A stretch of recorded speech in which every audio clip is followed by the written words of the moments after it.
As we all know that managing a small pupil has always been challenging for any phacosurgeon, but with the development and invention of this Milligan ring, we all know that our life has become very easy. So this Milligan ring is made of polypropylene and it has 4 scrolls. It comes in 2 sizes, 6.25 and 7 millimeters. So this is a routine size which we use. So it comes with in this injector. So you just engage the leading scroll to the iris margin, and the lateral scrolls engages most of the time. And the trailing scroll you can manipulate with the Kuglins hook. So once this ring is in place, you know that you're going to get a perfect 6.25 millimeter pupil, which is not going to come down during the surgery. And your phacoemulsification becomes just like any routine cataract case. Now, another advantage is that this ring, it lies at the pupillary plane, at the iris plane, so that there's no tenting of the iris as it happens in the case if you use iris hooks.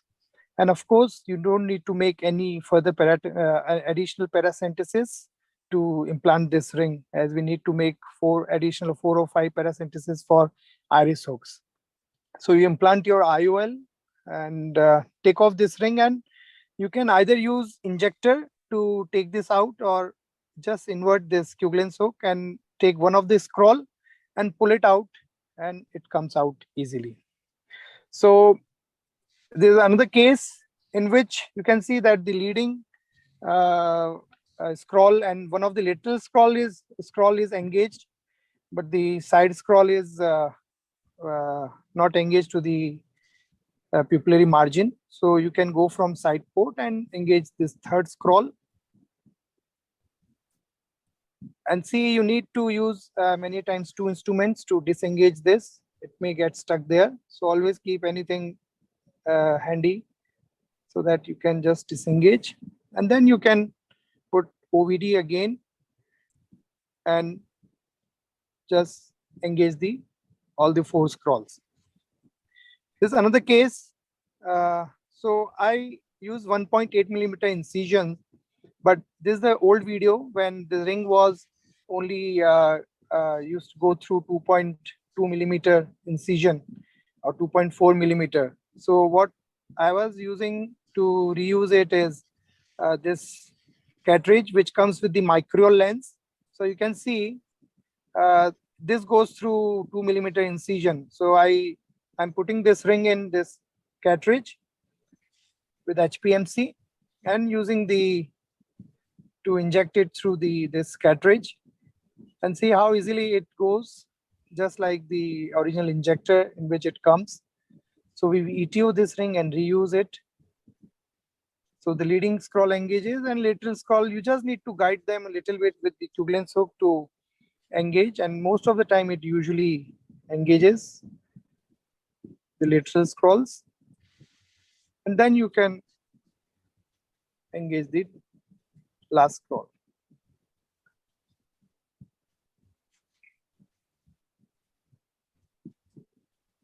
So after this, for last 1 year, the newer version of this ring has come, which is what is called as a 2.0 version. This 2.0 version is a thinner profile of the Milligan ring. There's another case in which pseudo exfoliation was there. So CTR ring was implanted after finishing the phaco. So what I want to show you is the 2.0 version. So it has it's a newer, smaller gauge material, and there is increased scroll gap there, so that it engages the pupillary margin much easier. So this video was sent by Dr. Boris himself, and now we are routinely using this 2.0 version only. So you see, it has a thinner profile, goes through 2 millimeter incision, and scrolls have more width, so it engages the iris margin easily. So once you have engaged the pupillary margins, it's easy to complete your phaco. How much time is left, Dr. Sheetal? Yes. Do we have some more time?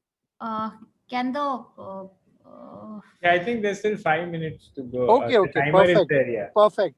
So I'll also like to show the use of iris hooks as we have time, and many times we need to use iris hooks. If you don't have this Mulligan ring available and you realize that you need to use it. So there are two ways. Either you can, the best way is to what has been described is you always try to put one iris hook near the incision, main incision or sub incision. So these are small paracenteses which we make. Try to make paracenteses, not in the clear cornea, but towards the scleral side, so that there is less of the iris stenting there. So you put the iris hooks one by one. So I always put two hooks almost 90 degree to the main incision, and this is the one subincisional paracentesis which I made, and one iris hook just opposite to the main incision. So you have a diamond configuration once you stretch all the four iris hooks. So it gives the maximum visibility in the direction in which you are doing phacoemulsification.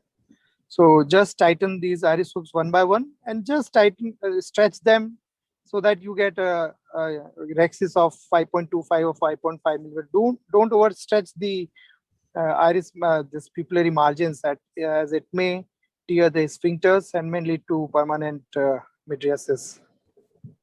So here, so once these hooks are placed, so of course you need additional paracentesis, and sometimes you may do under topical, but it's preferable if you put a block here. But Mulligan ring we routinely do under topical anesthesia and intracameral lignocaine. So see, the only problem is that the iris always remain tented up, and so once you complete the phaco, you do irrigation aspiration and the hydroimplantation, which I do routinely. So here goes the IOL in the capsular bag, and there are two ways. Either you can hold the hook near the limbus and release this silicone stop which is there. What I like to do is I just push it inside. You see, I'm just pushing it inside so that it gets, please turn it sideways and take it out. So I found that this way the iris doesn't tends to get distorted. Yeah, so I'm just pushing it inside, releasing it, release all the hooks and just take it out.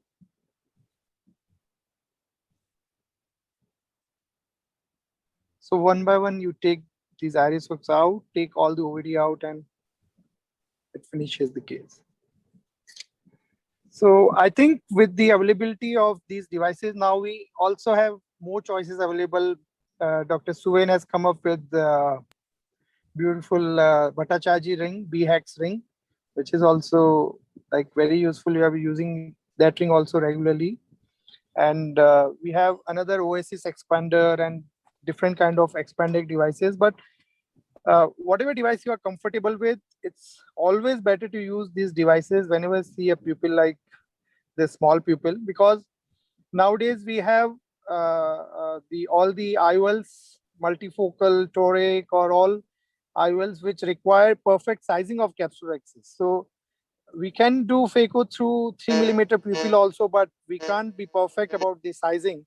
We can't view it properly if we can't view it properly. So it's always better to have good pupillary dilatation and do a safe phaco surgery. Thank you very much, Dr. Sheetal, for giving this opportunity.